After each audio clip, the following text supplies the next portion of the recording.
pemaparan Ibu Nadia Putri tentang konsep pendidikan metodologi Hajar Dewantara. Kepada Ibu Nadia Putri, disilakan.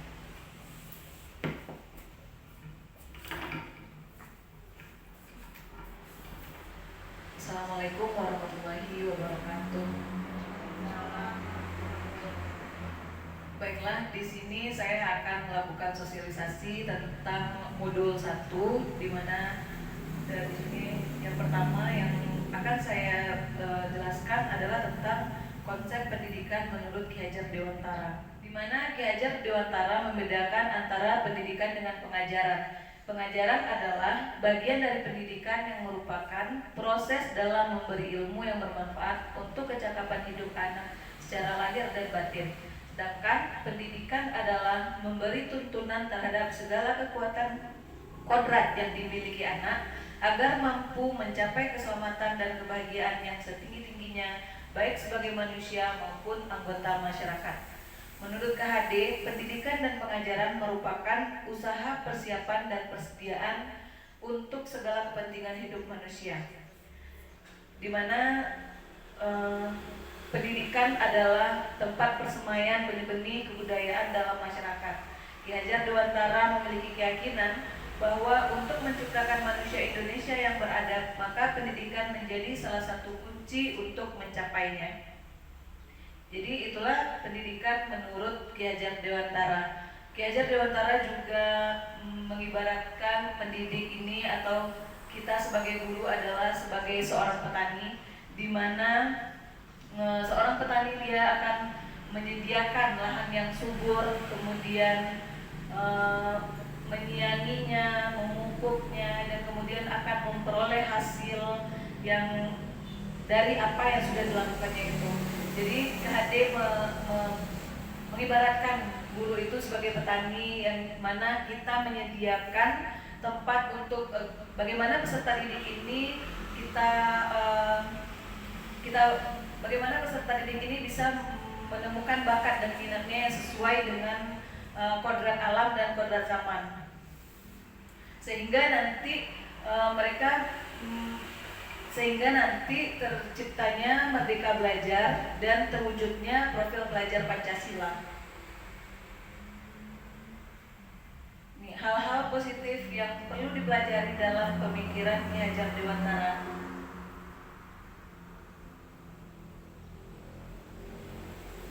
Yang pertama, Merdeka Belajar. Kemudian yang kedua, yang Merdeka Belajar ini maksudnya siswa diberikan kesempatan untuk menentukan apa yang mereka inginkan, seperti itu. Metode belajar seperti apa yang mereka inginkan, sehingga murid-murid ini tidak terbebani dengan pelajaran atau materi-materi yang diberikan oleh guru, sehingga terciptanya pembelajaran yang menyenangkan. Kemudian hal positif yang dipelajari dalam pemikiran Ki Hajar Dewantara yang kedua, guru itu adalah sebagai among atau fasilitator. Jadi di sini guru berperan sebagai fasilitator, tidak hanya sebagai monoton guru saja yang memberikan materi ini, guru saja yang berbicara di depan kelas, seperti itu. Seperti yang sering kita lakukan di kelas, mungkin lebih banyak metode ceramahnya. Kemudian menghamba pada siswa, di mana guru harus tahu apa saja kebutuhan yang dibutuhkan oleh siswa tersebut, seperti itu. Kemudian hal positif yang dipelajari dalam pemikiran Ki Hajar Dewantara adalah budi pekerti dan karakter, dan menuntut siswa sesuai dengan kodrat alam dan kodrat zamannya.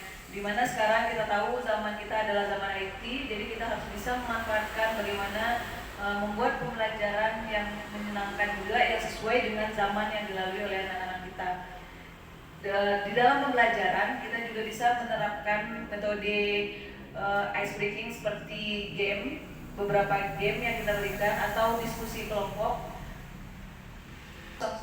Ingarso Suntulodo, Ingmadia Mangunkarso, dan Tutpuri Handayani. Dimana ketika kita sebagai seorang guru, ketika kita berada di depan, kita bisa menjadi tauladan bagi siswa kita. Kemudian ketika kita di samping, kita bisa menjadi motivator, pemberi semangat kepada siswa kita. Dan ketika kita berada di belakangnya, kita bisa menjadi pendorong dan menjadi pendorong untuk siswa kita tersebut. Dimana tujuan dari pendidikan Ki Hajar Dewantara ini nantinya adalah mewujudkan profil pelajar yang merupakan pedoman untuk pendidikan Indonesia dalam membangun karakter anak menjadi pelajar sepanjang hayat yang kompeten dan memiliki karakter sesuai nilai-nilai Pancasila, yakni beriman, bertakwa kepada Tuhan Yang Maha Esa dan berakhlak mulia, mandiri, bergotong royong, berkebinekaan global dan bernalar kritis dan kreatif. Ini juga yang disebut dengan profil pelajar Pancasila. Ada 6 ya Bapak Ibu. Nah, sekarang setelah kita tahu tentang konsep dasar pendidikan Ki Hajar Dewantara ini, apa yang harus kita lakukan? Yang pertama menurut saya adalah yang harus kita ubah dulu adalah pola pikir atau mindset kita. Yang selama ini kita menuntut anak harus seperti ini, harus seperti itu. Sekarang kita harus bisa menjadi seorang petani tadi yang bisa menyediakan lahan dan menuntut anak ini untuk menemukan bakat dan minatnya. Dan kita juga merubah pola pikir kita yang selama ini kita terlalu banyak ceramah dan mulai sekarang kita akan coba supaya bagaimana anak-anak ini aktif dan membuat pembelajaran itu menjadi menyenangkan. Nah, yang kedua adalah motivasi atau keinginan dari diri kita. Jadi kita timbulkan motivasi dari diri kita supaya kita bagaimana kita akan menjadi guru yang bisa menyenangkan, menciptakan pembelajaran yang menyenangkan kepada murid-murid kita sehingga nanti timbulnya Merdeka Belajar dan profil pelajar Pancasila ini. Ini apa yang seharusnya dilakukan oleh seorang guru? Guru mendorong tumbuh kembangnya siswa secara holistik atau secara terus-menerus, di mana diharapkan nanti kita menjadi guru yang mandiri, tidak hanya mengharapkan ilmu dari orang yang datang memberi ilmu saja, tapi kita yang mencari ilmu itu sendiri. Kemudian kreatif dan menjadi pemimpin pembelajaran, inovatif, bisa menciptakan metode-metode pembelajaran yang menyenangkan dan reflektif, di mana nanti kita bisa menilai diri kita untuk dapat nanti menciptakan pembelajaran yang lebih baik lagi ke depannya. Baiklah, selanjutnya saya akan menjelaskan tentang modul 1, masih modul 1 tentang budaya positif dengan menerapkan disiplin positif, kemudian memahami kebutuhan siswa, membuat keyakinan kelas, bertindak sebagai manajer dan melakukan restitusi. Di mana yang pertama yang akan kita lakukan adalah membuat tentang disiplin positif. Siswa yang melakukan kesalahan atau melanggar aturan berarti ada kebutuhan dasar yang tidak terpenuhi. Di mana ada 3 motivasi manusia dalam melakukan tindakan. Yang pertama untuk menghindari hukuman atau ketidaknyamanan. Jadi dia berusaha untuk melakukan tindakan yang mungkin melanggar peraturan, tetapi untuk menghindari suatu ketidaknyamanannya. Kemudian yang kedua untuk mengharapkan imbalan, dan yang ketiga untuk menghargai diri sendiri. Dimana pada disiplin positif ini yang kita harapkan adalah siswa itu bisa menghargai dirinya sendiri, sehingga dia tahu apa yang dilakukannya itu memang salah dan memang akan merugikan dirinya, tidak dengan mengharapkan imbalan. Karena kalau dengan mengharapkan imbalan, nanti siswa itu motivasi melakukan tindakannya itu jangka pendek, jadi tidak jangka panjang seperti itu. Nah, sekarang budaya positif merupakan lahan dan perawatan oleh pendidik untuk menumbuhkan murid sebagai tanaman yang subur. Apa saja konsep kunci budaya positif? Nah, sekarang mari kita berbagi. Yang pertama, makna kata disiplin. Ketika kita mendengar kata disiplin, kita sering mengaitkannya dengan peraturan, tata tertib, bahkan hukuman. Padahal disiplin positif yang dimaksud di sini adalah disiplin diri yang memiliki motivasi internal. Jika tidak memiliki motivasi internal, berarti dia butuh motivasi dari luar yang disebut dengan motivasi eksternal.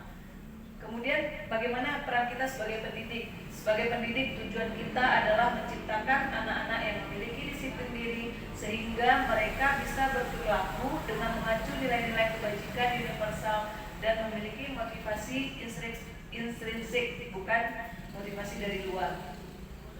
Perilaku disiplin ini kita harapkan menjadi sebuah kebiasaan pada anak-anak dalam lingkungan kelas dan lingkungan sekolah, sehingga dapat menghadirkan sebuah budaya positif. Sebelumnya kita juga perlu mengetahui 5 kebutuhan dasar manusia. Yang pertama adalah kebutuhan untuk bertahan hidup. Ini berkaitan dengan kesehatan, makanan, rumah, fisiologisnya. Kemudian ada kebutuhan akan cinta dan kasih sayang, kebutuhan psikologis dan hubungan sosialnya yang baik, kebutuhan kesenangannya, di mana kebutuhan kesenangan siswa kita ada bermain, tertawa, dan kesenangan-kesenangan lainnya. Kemudian penguasaan kebutuhan pengakuan dan kemampuan, di mana dia ingin dihormati dan diakui keberadaannya. Dan kebutuhan yang terakhir adalah kebutuhan kebebasan, di mana kita ingin mencoba hal yang baru, tidak itu saja. Jadi ini adalah 5 kebutuhan dasar manusia. Dan selanjutnya kita juga harus mengetahui 5 posisi kontrol yang selama ini. Sekarang yang ini adalah 5 posisi kontrol kita sebagai guru yang mungkin selama ini yang sudah kita lakukan. Kita bisa mengidentifikasi di mana kita berada sekarang ini. Yang pertama, posisi kontrol sebagai penghukum.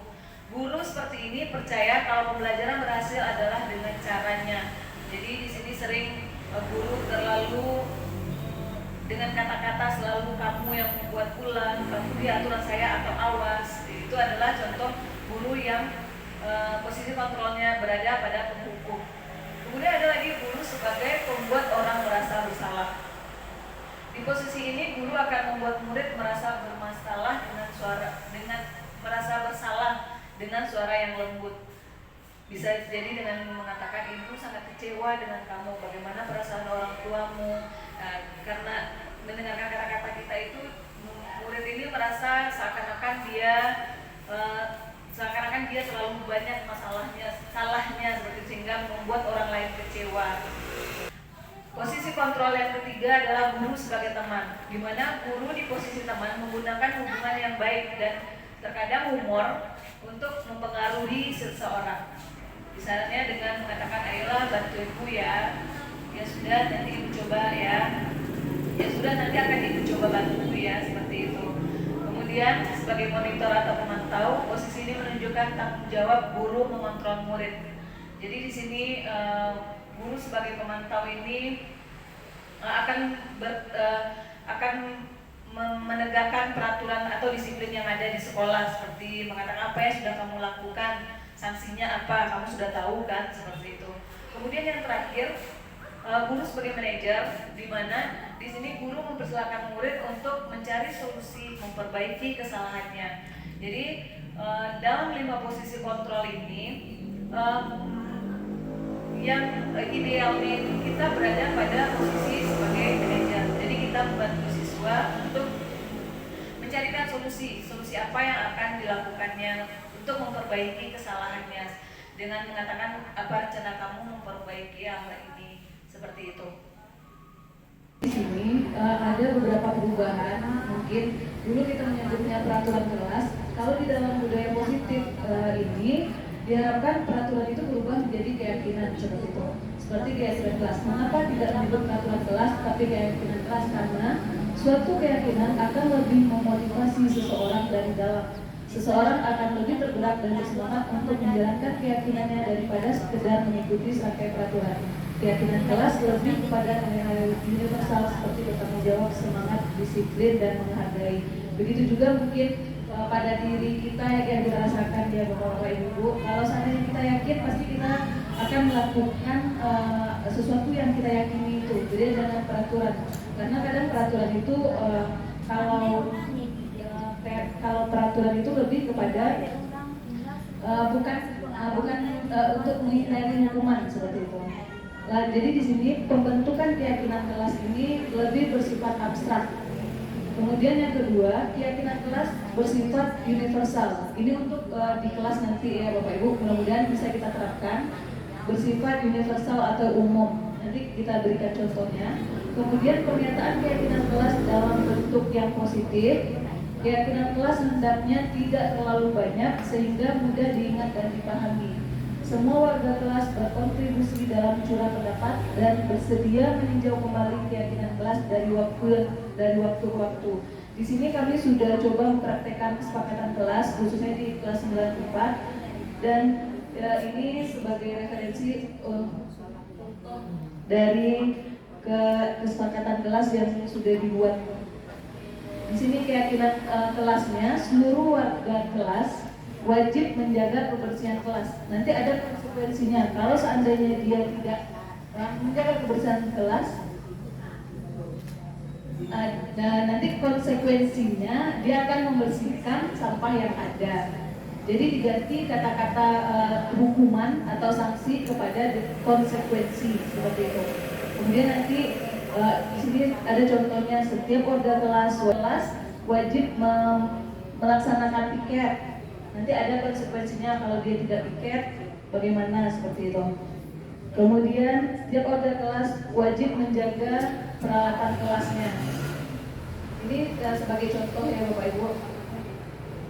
Kemudian lanjut di sini media hukuman, sanksi dan restitusi. Seperti sudah dijelaskan tadi, hukuman bersifat tidak rencana atau tiba-tiba. Mungkin itu yang sering kita laksanakan kepada anak-anak kita yang terlambat. Kadang kita memberi hukuman, dia menyiram bunga atau nanti menyapu halaman, sedangkan di dalam keyakinannya nanti anak itu tidak yakin untuk apa sebenarnya menyiram bunga kalau dia terlambat seperti itu. Kemudian hukuman bersifat satu arah dari pihak guru dan murid menerima tanpa diskusi. Hukuman bisa bersifat fisik atau verbal, dan ketika murid sudah mendapatkan hukuman berupa fisik atau verbal itu, dia akan merasa tersakiti oleh perbuatan tersebut. Kemudian sanksi dan konsekuensi. Sanksi bersifat rencana dan sudah disepakati. Kemudian sanksi bersifat dua arah dari pihak guru dan murid. Kemudian ini yang diterapkan dalam budaya positif yang seharusnya adalah restitusi. Di mana restitusi ini adalah proses menciptakan kondisi bagi murid untuk memperbaiki kesalahan mereka sehingga mereka bisa kembali pada kelompok mereka dengan karakter yang lebih kuat. Ini menurut dosen. Di sini guru mempunyai peran kontrol sebagai manajer, di mana yang sudah dijelaskan tadi peran guru yang idealnya itu kita adalah sebagai manajer, di mana murid diberikan pilihan untuk memilih sendiri dalam memperbaiki kesalahan yang dilakukannya. Nah sekarang restitusi ini mempunyai beberapa restitusi Bapak Ibu. Jadi ketika kita menghadapi anak yang dikatakan bermasalah, misalnya dia bermasalah dengan terlambat, kita perlu pertama dalam proses kita diskusi dengan anak atau kalau konseling dengan anak, kita perlu menstabilkan identitas anak itu dengan berkata-kata, misalnya ini setiap manusia pernah melakukan kesalahan, kamu bukan satu-satunya yang pernah melakukan ini. Jadi yang kedua, perlu adanya validasi tindakan yang salah, karena semua perilaku memiliki alasan. Kata-katanya nanti bisa kita lakukan apa alasan Anda melakukan hal tersebut. Ibu yakin dan percaya pasti Anda punya alasan ketika datang terlambat atau apapun masalahnya, pasti dia punya alasannya seperti itu. Kemudian yang ketiga, perlu menanyakan keyakinan tadi. Karena kita kalau sudah membuat keyakinan kelas dan keyakinan sekolah, kita perlu menanyakan lagi kepada dia, kira-kira kalau dia melakukan kesalahan itu, keyakinan apa yang telah dia langgar dan bagaimana konsekuensinya yang akan dia lakukan kalau sudah melanggar keyakinan yang sudah dibentuk seperti itu. Jadi untuk menerapkan budaya positif restitusi itu lebih kurangnya perlu menerapkan segitiga restitusi ini untuk mencari dan menggali anak-anak itu supaya dia bisa menyadari kalau seandainya dia berbuat salah itu karena apa yang menyebabkan dia itu melakukan hal tersebut, dan nanti apa yang perlu dia lakukan seperti itu Bapak Ibu. Ini kami sudah pernah membuat video tentang restitusi, segitiga restitusi ini.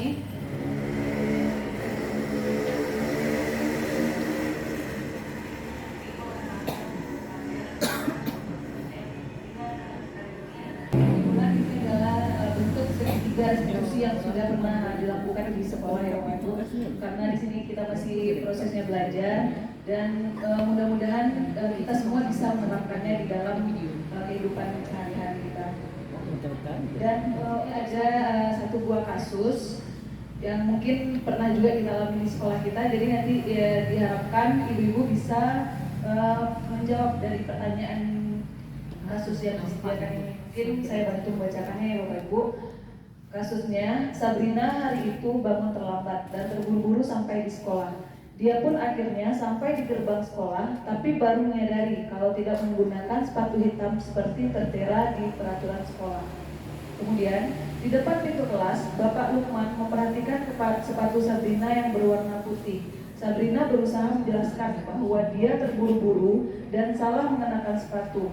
Pak Lukman menanyakan Sabrina, apa peraturan sekolah tentang seragam dan warna sepatu? Sabrina menjawab sudah mengetahui sepatu berwarna hitam, namun terburu-buru dan salah mengenakan sepatu.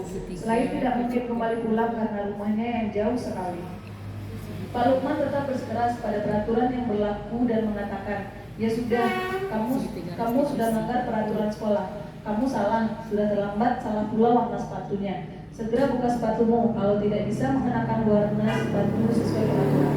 Sabrina meminta maaf dan memohon kembali kepada Pak Lukman agar dapat tetap mengenakan sepatunya dan berjanji tidak akan mengulang kesalahannya. Kemudian, menurut Bapak dan Ibu, kebutuhan apa yang sedang dicari oleh Sabrina ini? Perhatian yang diberikan oleh Bapak Guru. Perhatian dari Bapak Guru. Iya. Perhatian.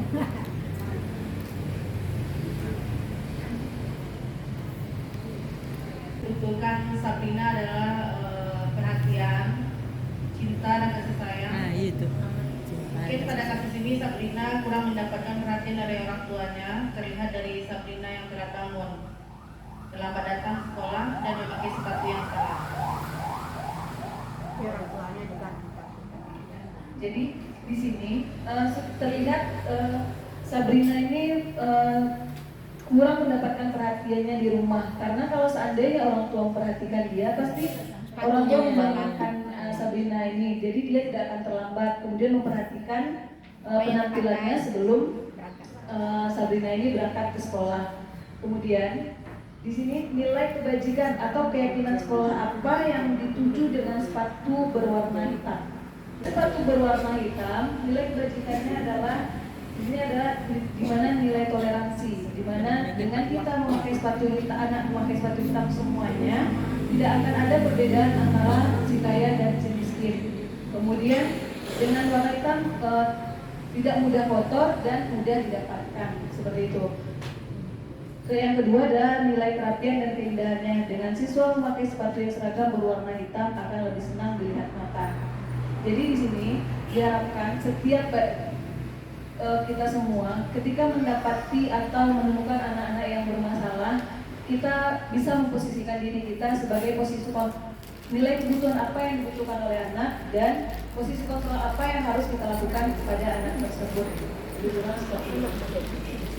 Mungkin untuk presentasi kali ini saya sudahi sampai di sini. Ada tambahan lagi? Ya, ada pertanyaan dari Bu. Tadi kita beliau merespon dari guru terhadap perlakuan orang tua. Sekarang bagaimana respeksinya terhadap guru tadi? Ini tadi kita ada orang tua tadi.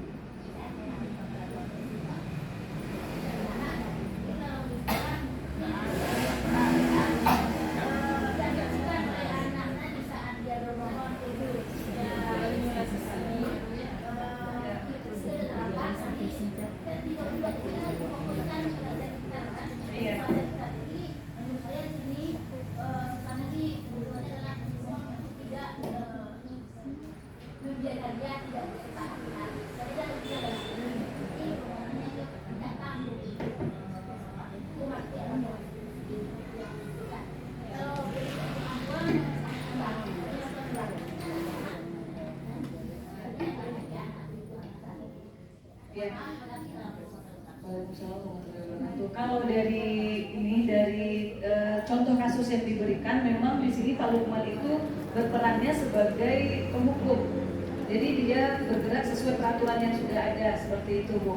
Ini kan contoh kasusnya. Dan yang idealnya guru kita sebagai guru adalah sebagai manajer. Jadi di situ nanti kita tanyakan kepada anaknya kira-kira apa solusi yang akan diberikan, apa solusi dari anak ini kalau sepatunya berwarna hitam. Di sini saya mungkin dari Bapak Ibu yang lain masih ada yang ingin ditanyakan. Ya, silakan.